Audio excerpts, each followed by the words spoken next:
Okay, so we just wait maybe another 30 seconds and we begin because there's people slowly filtering in. Thank you.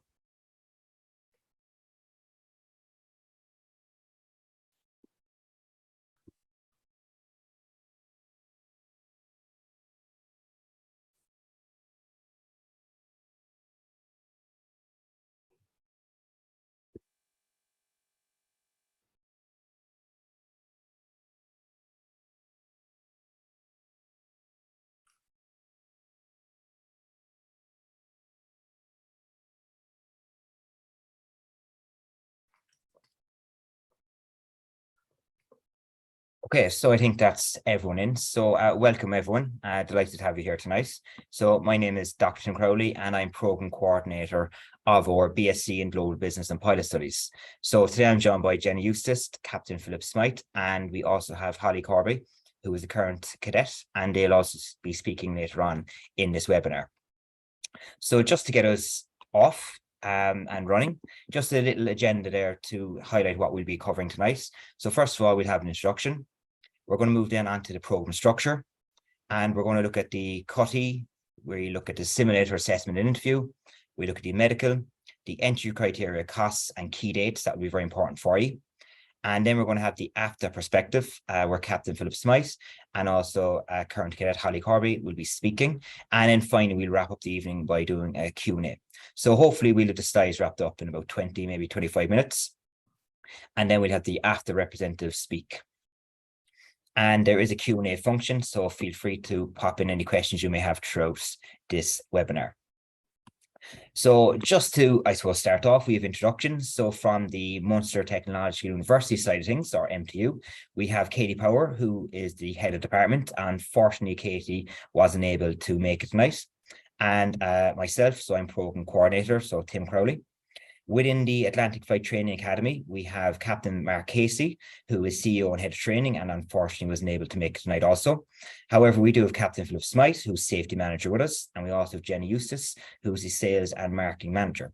So I suppose a big benefit of Afta is that they have a highly experienced and quite an in-depth number of trainers involved. So you get to meet a lot of people up in the Afta setup.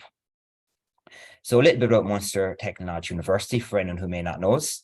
So the Department of Marketing and International Business, where this course is based, is home to almost 1,000 students, and they study in programs from marketing, digital marketing, sales, international business, as well as a bespoke number of programs for aviation professionals. So currently we actually have 3 different programs that are targeted at the aviation industry. With 45 lecturers, the department specializes in offering authentic assessment mechanisms that ensure the student learning is relevant and interesting. And in 2020, the department won the award for Best Business Collaboration at the Education Awards.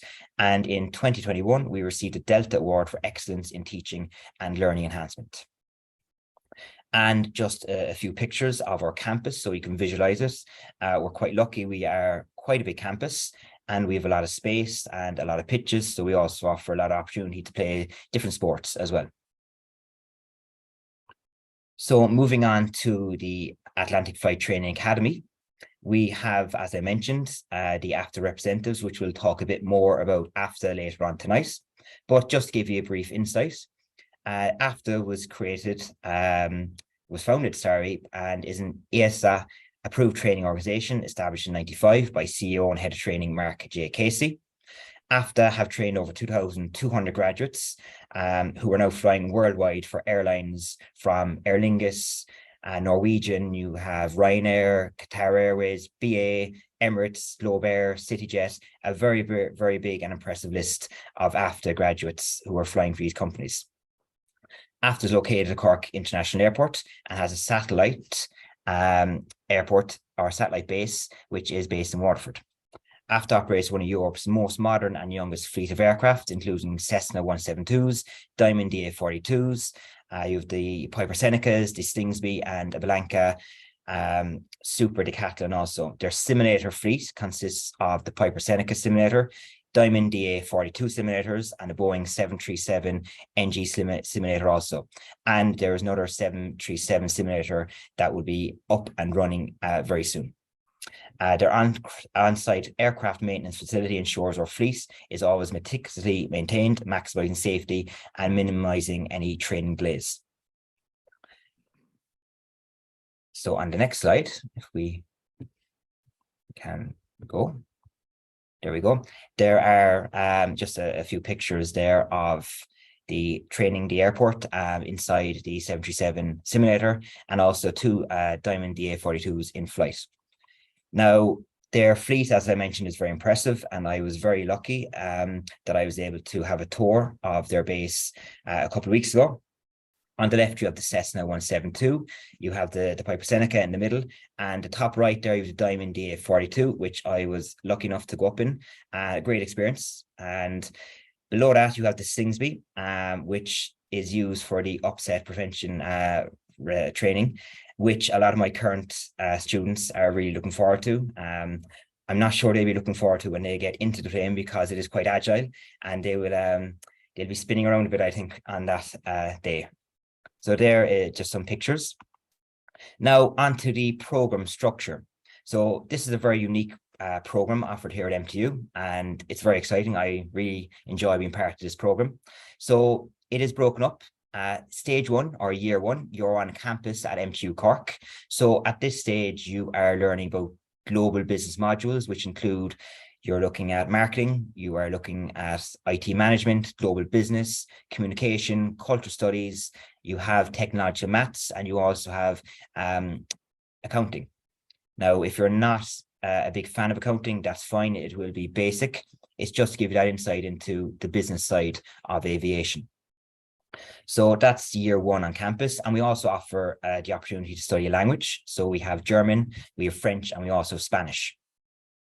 So what you do is you'll graduate, or you won't graduate just yet, sorry. You'll finish up first year around mid-May. And by June, you will be going to Afta, all going to plan. So years 2 and 3 will be based at Cork Airport in the flight school. At this stage, you will be spending about 18 months learning how to become a pilot. You'll be looking at your PPL, which is your private pilot license, your ATPL. You are also looking at multi-engine piston rating, aviation regulation and policy, multi-crew cooperation, and the upset recovery or upset prevention recovery training, as I mentioned, and your multi-engine instrument ratings as well. So Philip will talk a little bit more about this in detail later on tonight, but just giving you that insight that years 2 and 3 are away from MTU, and you're purely learning to become a pilot. After your 18 months, to 20 months, you will, all going to plan, you'll have your pilot's license, and you will be eligible to join an airline and fly as a first officer. So year 4, this course or this program is done online. And this is basically done because we know that generally you will be employed as a pilot. You could be working anywhere in the world. And we do this online to give you the opportunity to finish off your degree from, it could be Ireland, it could be Norway, or it could even be Qatar. It doesn't matter. You can do this online. So the lectures are done live. However, they're also recorded. So if you are working or you're unable to actually tune in for the live lecture, you can watch it at your own convenience and you won't miss out. So once year 4 is done, you will then graduate with your Global Business and Pilot Studies Level 8 Honours degree from Munster Technology University. So it is a very unique program. The main thing I like to highlight is that you're into MTU in first year. You join the course mid-September, and by June, the following June, you'll be at Afta. So you're looking at, it's less than 9 months really before you're flying. So there's a big benefit in that sense. You're up in the sky a little bit sooner than you will be with other courses. So that is just an overview of the program. I have a picture here of my current cohort of first years. So you can probably see me on the left, and I'm also joined by Captain Kyle Johnston. And he came in for a quick talk with them, and we took a photo. So as you can see, there are a nice sized bunch. There's 22 in total, and I'm glad to say they're all smiling, and they're actually a great bunch. And every day their passion for aviation amazes me. So that is just our current bunch. So they will be off to Afta next June. Now, the entry criteria for this program. So complete the leaving certificate examination with 6 subjects, a minimum result of H5 in 2 subjects and O6 or H7 in 4 subjects. The 6 subjects must include maths and either English or Irish. And that's the main thing. So include in terms of your 6 subjects for the leaving cert, you must have maths, and that can be ordinary or higher level. There's no problem there. And you must need either English or Irish, one of those plus maths. You need those. Now, the points for this program this year were 318. So we're expecting to be in and around that area number for next September. With the entry criteria, most of the criteria is actually on the Afta side, so for the actual flying element. So you must hold a valid EU PartMed Class 1 medical. You must complete an online CUTI assessment, and you must also do an Afta assessment, which is split between the simulator, and you also have an interview with senior instructors. And I'll talk a little bit more about this later on in the coming slides. So assessment process, dates, fees, and location. So by mid-February, all CO applicants will receive an email with detailed information about the assessment process. So everything I'm going to talk about here, there is a lot of information, but the main thing is that take in what you can. And if you miss anything, there's no problem. You can always email us, or you can also, I suppose, be comfortable knowing that you will get an email by mid-February with all of this laid out. So don't worry if you miss anything. So by the end of February, all interested applicants must pay an assessment fee of €60 to Afta for the CUTI assessment, which is completed online and at home, and €300 for your simulator assessment and interview in Afta, and that is based in the Airport Business Park in Cork. Bank details will be sent out in the first email. So your medical, Afta will contact the Mater Hospital in Dublin to arrange your Class 1 medical once your assessment fee is received. The Class 1 medical is €650, and that's paid directly to the Mater Hospital on the day. So you must then email inquiries at afta.ie Monday to Friday, and they will send out the link to the CUTI test, and the link will be valid for 5 days. So as I mentioned, the CUTI test can be done at home, and it will take about 2 hours. So just a little bit more about this for anyone who may be interested. It's a computerized pilot screening system which assesses work-related behavior, situational behavior, inductive logical thinking, reaction speed, spatial orientation, multitasking capability, and complex control. So you'll complete this CUTI assessment at home. You should allow at least 2 hours for this assessment. After have recommended training aids that you can use to prepare, and these will be provided to you if you email, and preparation is very important here. So all CUTI assessments must be completed by mid-March. So once you've completed your CUTI assessment, please email inquiries at afta.ie to let them know and advise whether you are being assessed for the Ryanair Mentor Programme, Globe Air Mentor Programme, or the Integrated Programme. And I'll talk a little bit more about this later, but there is the opportunity to have a mentored programship here with Afta. And as I said, I'll highlight that a little bit later on, and I'm sure Philip will highlight it as well in a bit more detail. You will then be invited to book your simulator assessment and interview. These will take place on the same day in Afta. So Afta will provide you with a list of dates in advance. Once you select a date, you'll be allocated a time slot, and you'll need to allocate about 3 hours to complete these assessments. After completing your interview, you will be told the result of your assessment for the integrated program on the day, on the spot. And if you've gone for the Ryanair or the Globe Air Mentor Programme, you will be told within, I think, about 5 working days. And your results will then be passed on to MTU. So the simulator and the interview. So I suppose the first thing when people hear is that they have a simulator test, no one's expecting you to fly the plane perfectly. It's just a very basic insight to see how you actually handle the plane, how you take basic instructions, and how you can do some very basic maneuvers. So nobody's expecting you to be Tom Cruise, we'll say, in Top Gun. So this is just, as I said, to see your ability to handle aircraft, your learning curve, management and capacity, and they will also assess how well you take direction instruction from the instructor on the day. So that's the simulator side of things. You also have an interview. So the interview will focus on why you want to become an airline pilot and fly for Ryanair or Globe Air if you choose one of the mentor programs. The panel would also want to be sold on your commitment and dedication. So this is an elite profession, and it takes a lot of dedication and a lot of hard work. So it's just really making sure that you are dedicated to this profession. You will need to know how a jet engine and piston engine work, the different basic controls of an aircraft, the effect they have on the aircraft in flight and how an aircraft flies, principles of flight. You will also need to know some basic mental maths, which will also be part of the interview. This would usually involve time, distance, speed equations at a basic level.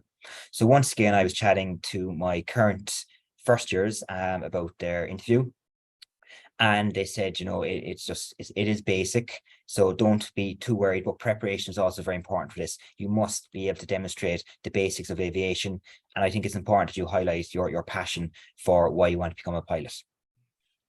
So that is just a little bit about the interview and the simulator assessment. Now, the medical.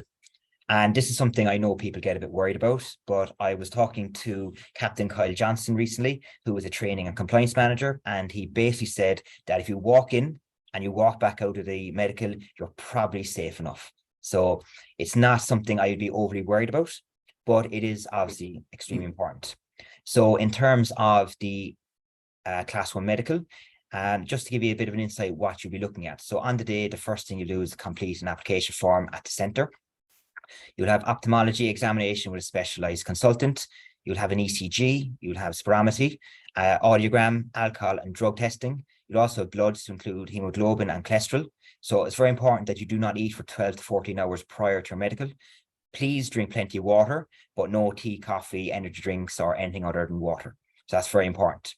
General medical examination to include height, weight, blood pressure, and you also have another few little bits there that will be done by the aeromedical examiner.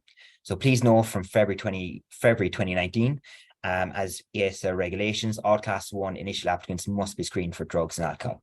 So that is just some things you'll be looking at in terms of your medical. Very important as well, on the day that you bring 2 photocopies with clear pictures of your passport. Driver's license will not be acceptable. So make sure you have your passport on 2 clear pictures. If you hold a PPL, which you don't have to obviously, but some people, currently one of my students has a PPL already. So if you do have any PPL or any other licenses, please bring 2 photocopies of them with you as well. And if you hold a previous medical cert, you need to have 2 photocopies with you. So I think the rule of 2, whatever you have, bring it twice. If you wear spectacles or have spectacles, please bring them with you. And please also bring your most recent prescription with you as well. So a lot to remember, but as I said, this will all be emailed to you as well. So this is the, I suppose, important here to make sure you have the key dates. So all these deadlines must be met. So these are important. So March 16th, 2023, you complete your CUTI and provide a deposit to Afta. Late March and early April, you have your interview and your simulator assessment. By the 10th of May, you must have your medical assessment done. By the end of May, you'll have a provisional offer or rejection from MTU. So if you pass all of them and it's a green light, you will have a provisional offer from MTU to join the program. And late August then, based on your CEO points, you will then get your final and offer through the CEO system. So it's very important to get everything sorted nice and early so that it will allow us to make that provisional offer. Now on to the cost side of things. So the assessment stage, the CUTI is €60, the Afta assessment and flight simulator and interview, all that comes to €300. Now the fees, year 1 for MTU is just over 3,000, so €3,007 for MTU. Years 2 and 3 in Afta are 82,500 for the integrated program, plus you pay €357 to MTU. Year 4, which is done online, for MTU is €3,500. So just a little asterisk there next to the year 2 and 3. So it's 82,500 for the integrated program. However, applicants also have the choice of enrolling on a Ryanair mentored flight training program at a cost of 88,000 or a Globair mentored program for 87,500 as an alternative to the integrated flight training program. So please note that there may be other fees payable as part of the flight training process, such as your Class 1 medical, which is €650. Examination fees can be up to €2,000. And type rating, dependent on the employer, is up to 30,000. And I'm sure Philip will cover that in a bit more detail. And don't worry, they're not all 30,000. So, and that will be discussed later on. I just want to highlight the fact that while this is a 4-year program, and you are at Afta technically for 2 years, but you're considered an MTU student for all 4 years. So you'll have your student card, you'll be able to get student discounts, you'll also be able to use all the facilities at MTU, which include the library, the gym. You'll be able to book the AstroTurf pitches. My current first years, every Tuesday evening, we have a lab at 5 to 6, and at 6 o'clock, they have the AstroTurf booked, and they're out playing even in the weather we currently have, which is not great. They'll be there playing tomorrow night. So there is a lot of benefits of being the student as well, and you'll get to maintain them for all 4 years. So they are the costs. Now, I'd like to pass you on to Captain Philip Smythe, who's going to talk a bit about Afta. And we're also very lucky to have a current cadet, Holly Corby, who will also talk about her experiences in year 1 of this program and her experiences in year 2 as well. So I'd like to pass you on to Philip, first of all. So thanks, Philip. Great, thanks, Tim. That's very comprehensive, and it's the kind of information in After we're all very, very well used to, but it's only when I hear somebody else describing it to me, I realize how much information's in there. So it's very important that you take it all in and come back again and pick up bits and pieces and everything else. But essentially, just to kind of kick off with the whole notion about a combined degree program with a flight training course as well too. A lot of people, when they come to Leaving Cert, and particularly with making decisions with their family, with their parents, are looking at the options about becoming professional pilots and saying, well, yes, it's a nice idea, but it would be nice to have a degree. And sometimes people would say, well, we'll get the degree first and then we'll worry about the pilot training afterwards. But this course is great because it mixes in all those options for you. So not only do you get your flight training qualification, you also get a degree as well too. So they very neatly complement each other. And it opens doors for people who are maybe moving on in their careers. We're looking at career prospects and promotional opportunities and moving into management. And it's a great way of enhancing their skills and their qualifications to move that direction as well too. So it's certainly great. And we know from the interest expressed so far, the uptake has been very, very strong, very, very positive. So we know that it's across the board. It's something now people are paying more attention to. And it takes away that element of doubt. Well, maybe we'll defer the idea of getting a pilot qualification and get the degree first, coming out of that at mid-20s or whatever, and then try to launch into a new training regime as well too. Whereas this blends the two of them together perfectly. So it's great. Tim has covered all the relevant points about the courses and the breakdown of it, and it's terrific information. Just to kind of dig in a little bit more and just to kind of expand it out a small bit. In relation to, if I start with the assessment process. Now, why is there an assessment process there? Well, mainly to find out if somebody has the interest and the aptitude to becoming commercial pilots in the first place. There's no point in any third level institution saying to somebody, well, just come along, we'll take up a flight training course and see how it goes. There has to be certainty that it's going to work both for the individual and for the flight training school as well too. So to that end, the assessment process is there, and it does a couple of things, as Tim explained, the breakdown of it with the CUT-E test and with the interview as well too. So CUT-E will help identify the qualifications, the aptitude of the individual, which is the first part and one of the most important parts of it. The second part then is the assessment, which in itself is broken into 2 parts, consisting of the sim assessment. And again, as Tim said, I don't really want to repeat everything he said because he's covered it so perfectly. But essentially, it's a brief session to test the individual's hand-eye coordination ability to take instruction. So that's great. And the third part of it, which is very important, is the interview. So what's the interview made of? Well, you come to us and you say to us, we've got an interest in aviation. We'll demonstrate it.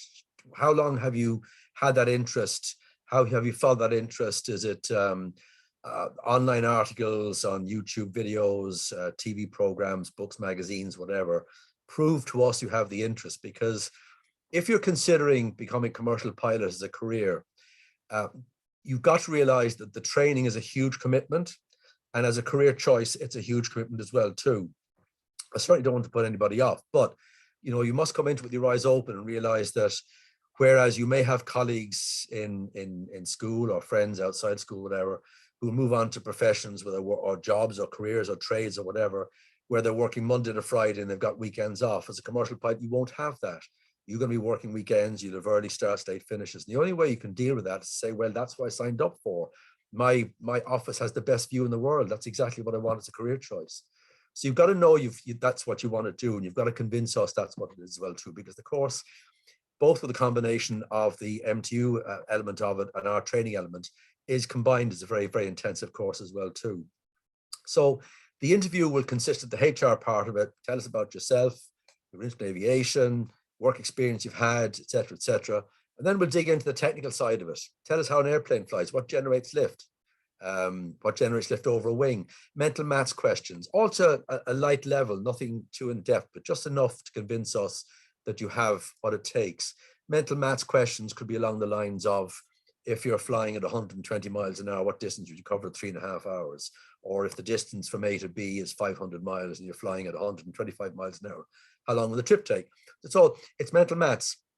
We're not trying to reinvent the wheel. We're not trying to replace calculators. We just want to see how well you can assess information, because in aviation, as in all walks of life, we use calculators. But the difference for us is, if we make a mistake, the outcome could be a catastrophe. We didn't have enough fuel or whatever in our planning. So what we're doing is we have the ability to identify gross errors when we use calculators. So that completes the other element of the assessment. So at the end of it, we can say to the individual, we've reviewed your performance, and we're happy to say that you've made our grade to join the integrated program. Happy days. Now, Tim has mentioned the mentored programs, both with Ryanair and with Globair. Now, the way they work is that if we assess somebody and they pass our grade, that's great. But we have a certain benchmark they have to get over to join our program. If they get a higher benchmark result out of it, in other words, one that's acceptable to Ryanair and Globair, we can then put their details forward to those companies, whichever one they prefer, with a recommendation to the company that they would be considered for a mentored program. So the way that works is that we pass the details of the individual on to, whether it's Ryanair or Globair. They'll review the details. They'll come back to us within about a week, and they'll say, thank you, you've given us the details. And I'll give you an example. Let's say that we assess 8 people during the course of the week, and out of the 8, 6 make our grade. And out of that 6, 4 make the grade for either Ryanair or Globair. We send the details into the relevant companies. They'll come back and say, okay, you've given us details of these people. We'll take on all of them, or we'll take on 2, we'll take on none. They'll have the final say. So if somebody is not accepted onto a mentored program, but they make our grade, they can still join us on the program anyway. And at the end of it, they're still quite entitled to apply to any of those companies as well. If on the other hand, they are accepted on, say, I'll use Ryanair as an example, they're accepted on the Ryanair program, then they undergo the same amount of training with us, with the additional training provided by the company as well too. Now, that just brings me on to the question of cost. I'm not involved in the finance end of the business, but I do know that one of the headline numbers that you're all looking at is the cost of pilot training. It is not cheap. There's no two ways about that. You'll see the cost differences between our integrated program and the mentored programs. You're going to say, well, why are they more expensive? The reason is quite simple. On the mentored program, the respective airlines companies will also bring in some or introduce some of their standard operating procedures, some of their company philosophies delivered by their own personnel as well too. So there's an added content provided on their individual training courses as well too. And that's the reason for the cost. Now, again, sticking with the cost, because there's no point in trying to dance around this, but it is very expensive to train. You have to look at it in terms of what it provides as an investment. In other words, that the career, the job market certainly was in the doldrums during the pandemic, but it's bounced back dramatically. And consequently, the airlines are crying out for pilots. I'll give an example. Up to the pandemic, up to late 2019, for our graduates, the time from graduation to job placement was about between 6 weeks and 2 months. It was rapid. And starting salaries were good, and they were jumping into it. So on the one hand, they were spending a lot of money to become trained as qualified as commercial pilots. But on the other hand, they were starting careers pretty quickly on good salaries with very good promotion prospects. So in that sense, it was viewed as an investment. And if there were borrowings involved to pay for their training costs, then they were in a position to earn money pretty quickly and make the repayments as well too. So you have to look at the bigger picture. As I said, the market had dried up during the pandemic, but it has bounced back dramatically, and the demand for pilots has jumped exponentially since travel restrictions were lifted at the start of this year. So that's the background to the cost part of it. Moving on to that, then the training course itself is pretty intense. It's having a commercial pilot's license is akin to having a third level qualification. And you will go to MTU and you will enjoy your first year on campus and have the campus experience. That'll be brilliant. When you come to the pilot training situation, a bit of a different approach with us. It's very intense. You don't have the opportunity to take as much time off. You have to be very focused on the training itself. And the course duration is in around 18 months. And of that 18 months, 6 months of that is spent in ground school. The ground school element is a huge part of it, and it's the part that people least look forward to because it is very academic and you're stuck in ground school Monday to Friday, 9 to 5. There's no escape. It's so intense that during that 6-month period, you don't go near an airplane. It's totally head in the books, get on with the exams. There are 13 subjects on the syllabus. They're broken up into modules of 2 months. So for example, you would start with us and the first 6 weeks to 2 months would be in basic pilot training, just to give you the direct experience of flying the aircraft, seeing the different components, the different elements of it, how it flies, etc. Then you launch into the ground school for 6 months. For the first 2 months, you'd be studying for 4 or 5 subjects. At the end of that 2 months, take the exams. Moving on to the next module of 2 months, where you study for the next 4 or 5 subjects. At the end of that period, then taking the exams. And then finishing up with the remaining 2 months with whatever subjects are outstanding, 4 or 5, whatever, and getting those done and dusted within 6 months. So you're back onto the flight line again and into your full-time training.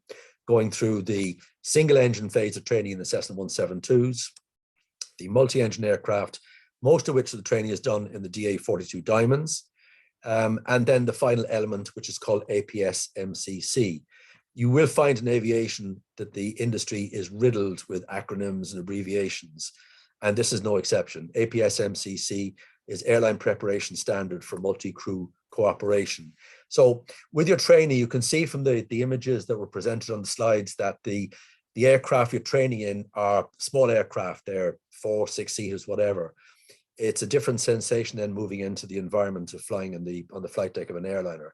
So the final part of the training bridges the gap between your experience of flying the small aircraft to get qualified and then before you start your type rating training with an airline. So what it does is 2 things. It introduces you to the layout of the cockpit of a 737, standard Boeing 737 aircraft, which is one of the more popular or most popular designs or make of aircraft flying globally at the moment. And also how to interact as a crew member. You're no longer a solo operator. You're no longer flying the aircraft just with the instructor. You're now a part of a team with the captain. And it's a very democratic environment on the flight deck of an aircraft. You're sharing the tasks between you. So the appreciation and awareness of how to interact with somebody is very important. And that's the final element of the training. So all the training is done and dusted, license is issued, and you head off then into your airline career. Now, Tim mentions the term type rating and the cost of it. And that's the next headline number that jumps off the slide as well too, 30,000. Here I am. I forked out the best part of 80-odd thousand in pilot training, and I have another 30,000. For what? When you graduate, you are qualified as a commercial pilot, but when you join an airline, they then have to train you to fly in their kind of aircraft. So this isn't because you're a brand new pilot, it's because you've no experience flying that type of aircraft. So for example, if you join Ryanair, their entire fleet consists of Boeing 737s. They have to train you to fly those. If you join Aer Lingus, all they fly is Airbuses, different airplane. Looks the same, but different aircraft. So they'll put you on a training course to fly their aircraft. The type rating training, I'll use Ryanair as the best example because they would be our biggest recruiters. But the type rating training is 30,000. Now, up to the pandemic, they were offering type rating training for 5,000, and they would cover the cost of 25,000, and they would bond you then for 5 years. So that was great because then you were committed, and at least you weren't faced with a big extra payment of 30,000. But then the pandemic came along and the airlines started to lose money, and they said they could no longer afford to part subsidize the type rating cost. So consequently, as things stand today, that's the figure you're looking for. So in other words, if somebody graduated today and they had an opportunity to join Ryanair next week or next month, whatever, that's the cost they'll be facing with. However, that is going to change because the demand for pilots is increasing and type rating costs are being reviewed by the airlines. And consequently, we know that they will start to reintroduce the subsidy scheme to some extent. Now, when we don't know, certainly in the next 6, 9, 12 months, to what extent, we don't know. Will it go back to what it was previously? Will it be 50-50, 75-25? We don't know, but it will be on the way back. So hopefully by the time anybody is committing to a course now or in the future, by the time they're in a position to apply to an airline, that subsidized option will be back on the table again too. But as things stand today, that's what it is. There's no point in trying to hide it. It is what it is, as they say. So that brings up to the end of your training, and then you're in a position to apply for your airline job. Let's go back to what you do for the initial application itself. As Tim mentioned, you've got the assessment and you also have the medical. He also mentioned that the medical is provided at the Mater Private Hospital. It's the only accredited medical facility in the country that does that. It's a day-long process, and again, it checks out you medically. And again, as a colleague of mine said, if you can walk in and walk out, you're halfway there. There are a couple of little gotchas in it at the same time. If you're wearing glasses, it's no big deal. I wear glasses. I have a class of medical. It's not a problem. Once your glasses correct your vision to within the normal range, that's fine. But it can pick up on things that conditions people wouldn't know they have. And the biggest example of that would be color blindness. You can go through life being colorblind unless it's tested for your job, or you just have it tested anyway, and not know you're colorblind. If you don't need it for your job, that's no problem. But it's very important in aviation because we have a lot of color coding with instruments and with lighting systems as well too. So color vision is very important. Now, I'm not a medical person, but apparently you can't go colorblind. You either are or you're not. But again, it would be tested. And once you've passed that initial assessment, you're issued with the class of medical. Now, class of medical is valid for 12 months. You can see that the medical doesn't last as long as your course does. So for example, if you undertook the medical, let's say in April of 2023, and you joined a course in September 2023, or whenever, that the course lasts longer than the medical does. If you don't renew a class one within 12 months, it automatically drops down to a class 2. And that's the level of medical that a PPL holder would have, and a private pilot's license holder. And it's what you can keep during your training. In other words, you don't have to renew the class 1 until all your training is completed, because the class 2 is valid for 5 years. So you don't have to go back to renew the medical until all the training is done. You apply to the IAA to get your license issued. At that stage, then you go back and get the medical renewed. And with the renewal, then you have options. You may go back to the Mater to do that, but there are other qualified practitioners around the country who are qualified to conduct the renewal phase of the medical as well too. So that's the kind of the broad background to it. As a career choice, is brilliant, but bear in mind that it's something you must have an absolute desire to do as a career, because it's so different to what other people do as well too. So I hope that's given you a little bit of flesh on the bones, and it's given you a bit of an extra insight to what's involved. Again, thanks to Tim, because he's provided a very comprehensive presentation of exactly what's involved. And hopefully at the end of it, then you'll have a lot of information to help you make an informed decision, and make the decision to come into pilot training with a degree as well too, as an additional qualification. So at this stage, I think I'll just be handing over to my colleague, Holly Corboy. On the one hand, it's great for someone like me to tell you about the options about pilot training and what we provide. But I think what's nearly more important is to speak to somebody who is enjoying that experience themselves at the moment as well too. So I'd like to hand over to Holly, and she'll give a little bit of insight into her own experience to date as well too. Thank you. Thanks, Philip. I actually think Holly has just dropped off the call or off the webinar. She's just after, I think she's internet problems. So what we might do is we might move on to the Q&A. Sure. And if Holly can get back in, we can maybe come back to her experiences. So just before we move on to the Q&A, I just like to, I suppose, highlight that there are a lot of benefits to this course, in the sense that I think it's important if for maybe a lot of younger pilots, it gives them a year to mature. It gives them the college experience. And importantly, it gives a bit of a safety net that if something ever does go wrong in terms of your flying career, that you have a university degree to fall back on. And I suppose another big benefit is the need for a university degree for a lot of career progression in terms of the aviation industry. So there are a lot of benefits to this. And if there are any questions about anything, I'd be delighted to answer them, even though I have a feeling that a lot of these questions will be going to you, Philip. Generally, the Afta questions are the ones we get the most of. People maybe not as interested as the MTU side of things. So I just need to stop sharing my screen so I can actually see the Q&A. So just bear with me for a second. Okay, so we have some questions coming in there. So I suppose I'll just start answering these as they come up. So the first one, are there any scholarship options for this? Unfortunately, there are not. This is nothing to do with Afta or nothing to do with MTU. Unfortunately, this is a government decision, and the government have decided that this is not covered by the SUSI grant. So unfortunately, no, there are no scholarship options available. As of now, we're hoping that down the line, this may change. So that's the first question. Holly has just made contact. Unfortunately, she's having camera and mic issues. So unfortunately, I don't think she'll be able to speak tonight. Okay, so another question, is it possible to begin the assessment process this year, as in this month or next month? So if I pass down to Philip. Yes, certainly they come and do the assessment anytime. But bear in mind that the assessment result is valid for 12 months. So I think if somebody's considering this, they need to look at how they can work out the timing for the assessment in terms of joining the MTU course as well too. So certainly by all means, they want to do it now, that's okay. But will they get the full benefit of it?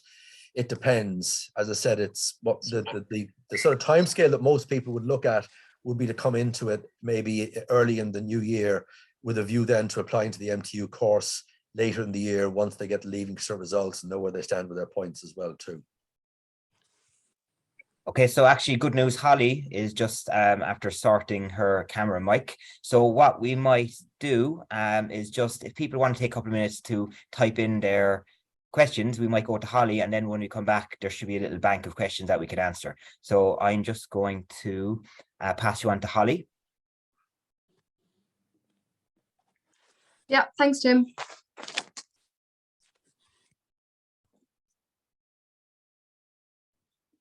Just want to double check that you can hear me.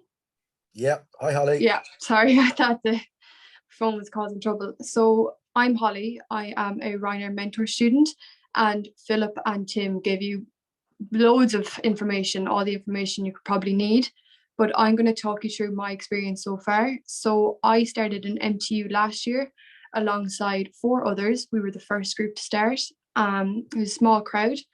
Now, Tim gave you all the details and all the modules, but so from our point of view, I didn't do higher maths or anything like that. So it was all very, very manageable. The IT, the CIT, the accounting wouldn't be a #1 fan, but again, it was very, very manageable. And well, everybody was well able for it, the marketing, the global business, all of it. And we roughly had about 20 to 25 hours a week. So it wasn't anything too mad. And again, we could take time out as well to kind of start looking into Afta, looking into aviation, maybe getting a little read ahead on some PPL subjects. And even we went and visited Afta a good few times, and we were very lucky to go up in the Piper one day. So Afta were very, very accommodating to us and having us up with them and getting to chat with everybody and seeing what our future was going to hold for us. So there's not much aviation in the first year, but again, as I said, it's so manageable that you can kind of get into all the aviation side of things yourself and kind of start looking into what maybe your future you want, what career, what path you want to choose. So that was great. Another opportunity to get a head start, as I said, on the ground school if it was something you were interested in, because it might be a little bit daunting going into it, especially if you've no previous flight experience. So that's another great thing to have, kind of less hours than a lot of other courses. What I would say about MTU is the staff were more than helpful with us. We were quite a small group. We were in with another group, the Biblia students. They were doing a language and business. And the staff were very accommodating to us if we needed to go to Afta for a trip or anything like that. And if we needed a little bit of help, even asking for grinds and accounting and all that stuff, staff came back to us straight away with loads of options for us. So that was very good. And it was great as well to get grouped in a more relaxed environment. As Philip said, you know, it can be very hard and very full on once you start your training. So it was great for us as a small group to come together and kind of get to know each other and see how everybody works in a smaller environment and a more relaxed environment, which was again invaluable for us. I now live with two of the other girls from my course, and we're like best friends and we all help each other. We're self-studying at the minute, so it's very good to be very comfortable and friends with people beforehand. Again, it's not necessary, but it certainly does help. So then Philip talked you through the interview and the prep and all that kind of stuff. So you don't need much prior experience of knowledge, but you do need a passion, and you do need to be able to show that this is something you want to do. You know, it's not for everybody, but it's certainly so rewarding. And if it's something that you want to do, it will come across, it will shine, you know, they'll see it in you. So I wouldn't be too intimidated by the interview or anything like that. It was really nice getting to talk and showing, you know, the knowledge that you'd acquired and all that kind of stuff. Very no flight experience friendly as well. So just show that you're willing to listen, willing to learn, and you'll be absolutely fine. Just know some of the basics, as Philip said, you know, basic principles of flight, and you'll be fine. So we started in Afta in June, as you will as well, and our timing couldn't be any better. You know, we started in June, we had 10 days of intensive ground school, covered all 9 subjects, and it sounds daunting. It wasn't too bad. So we covered all 9 subjects in the 10 days. And I would just say to keep on top of it. I know you'll probably hear it 1,000 times, but just keep on top of it. And then we got straight into the flying, no delays. I think we might have had a day for ops to get our names on, and we were straight in. So you begin flying in Cork. Again, the basics, whether you've had experience or not. I had 20 hours. One of my classmates had none, and we did our solo in the same week. You know, it doesn't matter where you come from or what your background is. So as you're flying, I would really recommend the constant refreshing of the ground school. It's perishable material. It's not stuff you hear every single day. So I would definitely recommend to keep on top of it. And again, the college experience gives you that, you know, you have to go home and you have to do studying, you have to do work. Although the flying is so much fun, I would really, really recommend to kind of stay on top of it. And being able to fly out of an airport like Cork as well is invaluable, to get the busy radio, to get all the procedures. I flew out of a small airfield, so flying out of Cork was very different, but it was great to get the discipline and the professionalism and everything like that you need. And then you move on to Waterford to do your solo stuff. So we moved down to Waterford. We were there for about 2 months, I think. The weather wasn't playing ball, even though it's the summer, but we did all of our solo stuff. I have a solo triangle left to complete. I had to come back for my PPL exams, but it was great down there. You know, it's quieter, but you still have all the professionalism and all the practice of the radio for down in Waterford. And yeah, it's just such a great experience to do your solo, and it's a beautiful county as well. So if the weather isn't playing ball and you've your study done for the day, there's loads of swimming options down in Waterford. And again, After houses down there, I think it's €3 a day. You pay for the rent, you know, just for the electricity and stuff. And as far as housing, Sharon is like everybody's mother. She looks after us all, and she'll really help you out to the best of her ability with housing. But again, there is a housing crisis and she can't do too much about that. So I would always recommend to keep an eye out for stuff on Daft and that kind of thing, to help yourself as well as help Sharon as well. She looks after us all. But as Tim was saying, we are still MTU students. So I'm currently self-studying for exams, and we still use the library. You have to get out of the house some days. So we still go to the library at MTU and we use the facilities there, which is great because the public libraries can be really loud, and it's nice to go back to a familiar environment and the nice coffee lady on campus and go back and study there.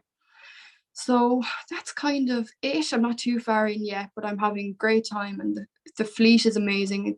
Everything is top notch, and you always feel so comfortable if you had a problem to go talk to anybody, especially Philip as our safety manager, and all the guys in maintenance are so helpful. If you have any concerns whatsoever, safety is number one priority when you're flying. So everybody just is so comfortable around each other, and all the instructors as well are great.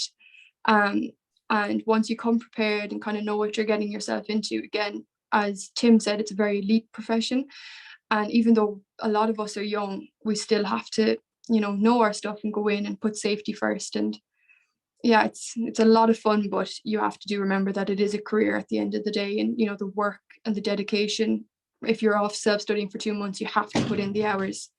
But that will only help you further on in your career. So I don't think I've too much other things, but if there's any questions, I'll be delighted to answer them. Perfect. Thank you very much, Holly. That was excellent. And I suppose just to add on something that has happened since Holly moved on to year 2 in Afta is that our current first years have actually set up an aviation society. So they've kindly invited themselves to the Afta sim, which they're going to this Thursday morning. And they're all getting, I suppose, about 20 to 30 minutes, which will be a takeoff, a quick circuit and a landing each on the sim.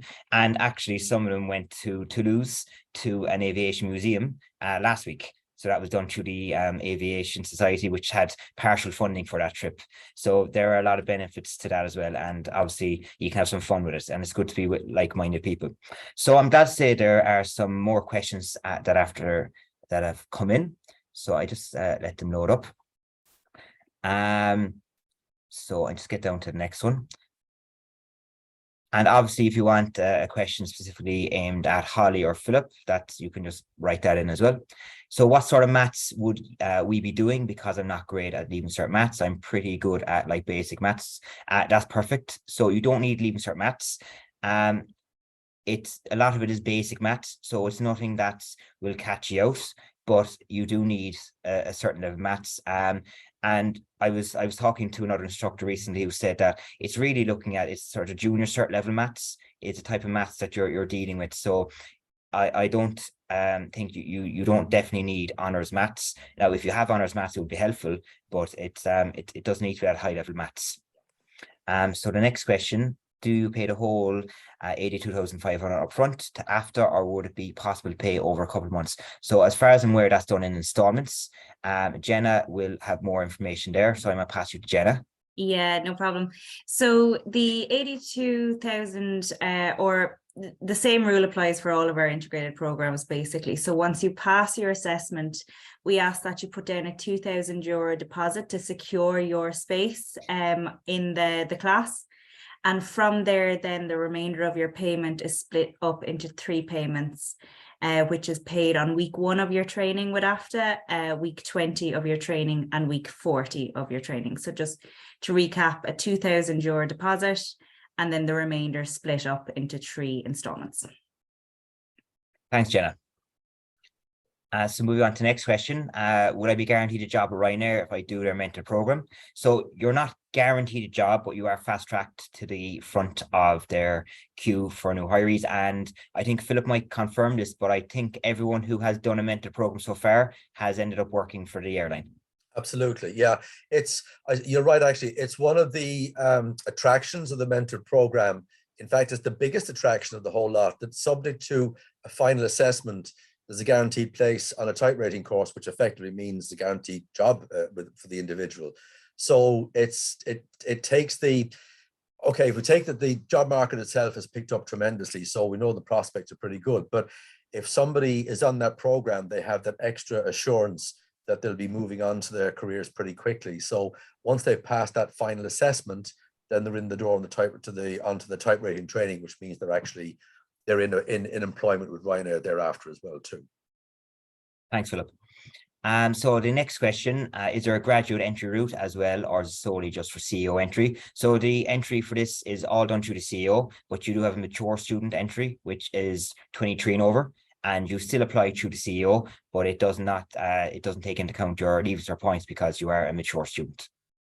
And all that information can be found on the CEO website, Or if you have any problems, you can also email me, and that goes for any questions tonight or any questions you may not ask now and you may think of later. You can just email aviation@mtu.ie and I'll get back to you. So the next question, would students who do not opt for one of the mentor programs have any difficulty finding employment once qualified? So I think what Philip mentioned already is the fact that this industry is booming and that there's a need for pilots. So I might let Philip talk a little bit more about that, just to go into a bit more detail. Thanks, Tim. I gave an indication of what the time from graduation to job placement was before the pandemic hit, and things kind of ground to a halt then over the duration of the pandemic, and they've come up the other side of it. So we do know that the market has picked up dramatically, certainly since the beginning of this year. And what had happened was that a lot of the airlines, because they were cost cutting at the outset, they let their pilots go, and the pilots drifted off into other careers, or when the business picked up, they went to other airlines, or for pilots of a certain age. Retirement age for a commercial pilot is 65. So for anybody coming into it in their early mid-20s or 30s, whatever, they've got a long career ahead of them. But for people who had finished their jobs or lost their jobs during the pandemic, people in their early 60s, a lot of them decided, look, I'll call it a day at this stage. I've had 30 or 40 years of a great career, and I'll start calling the pension early. And that created gaps then. When the market picked up, that created gaps at the top, which meant that people who were already in the industry were getting promoted faster as well too. And with all those, for those various reasons, the job market has picked up tremendously. So of course, we're speaking as things stand today. I mean, who knows if there was another pandemic in 2 years' time, what we'd be facing. But bear in mind the experience that aviation's always had. If you go back through the decades, it's always had its challenges. Going back, I can remember back in the 70s when there was an oil crisis, oil embargoes, and all of a sudden aviation was very quiet. And then during the 80s and 90s, there were various financial crises and terrorist activity, and one thing or another affected the airline industry. But it's very resilient, and every time it bounces back, because during those episodes, the demand for flying hasn't gone. The opportunity has gone, but not the demand for it. And people want to fly, they want to travel. And because of that, then there's always a pent-up demand. When things pick up, then the market picks up and people want to get flying. So the demand for pilots is there. So the career prospects are fantastic as well too. So generally speaking, if you look across the span of a career over 30, 40 years, you recognize there were times up and down. But every time there was a problem that hit it, it always got back up, and it went on to new heights after that as well too, literally. So overall, it's as a career choice, once you have the passion for it, which is the number one prerequisite, everything else will follow, and the job prospects will be good as well too. Thanks, Philip. And I think as well with this course is the fact that you have your global business honours degree to fall back on if something does happen. Absolutely. It gives a bit more stability as well. So that is a benefit of this course, that you get the best of both worlds. Yeah. So the last question that's currently there. So if anyone would like to ask any questions, I suppose get them in. But the question is, do Irish banks, credit unions offer student loans large enough to cover the cost of this course? So I think it's very much subjective. Currently, a lot of students have split it. Some get loans and cover the cost of savings. Some work for a little while. It is very dependent on the individual and your own circumstances in terms of loans, I think. So it's quite hard to answer that in terms of an overall answer, as it is very subjective. So that is the last question that has come in. So unless anything comes in the next couple of seconds, I'd just like to take this time to thank Jenna, Philip and Holly for their expertise and their really, really great insights into Afta. I hope everyone here enjoyed and took something away from this evening. And I'd also like to highlight the fact that if you have any questions, you can please email myself at aviation@mtu.ie. And if you do need to get in contact with Jenna, the email is previously highlighted. Jenna, you might remind us of that, please. Yeah, it's info@afta.ie. I'll pop it in the chat here now so you can see it as well. Perfect. And a late question questions come in. So So this is just regarding a course with managing airports. So unfortunately, we do offer 3 courses in the aviation sector here at MTU. This one tonight is the one for aspiring pilots, and the other 2 are aimed at pilots who are coming back to education. So unfortunately, no, we don't offer anything in terms of managing airports on that. So that email is now in chat, and as I said, the other one is aviation@mtu.ie, and I'll be delighted to answer any questions that you may have. So I think that's it. Once again, thank you for everyone for your time, including the panelists, and for all our attendees tonight as well. So I hope to see or hear from you again. Thank you very much. Thanks, Tim. Thanks. Bye. That was great. Thank you. Bye-bye.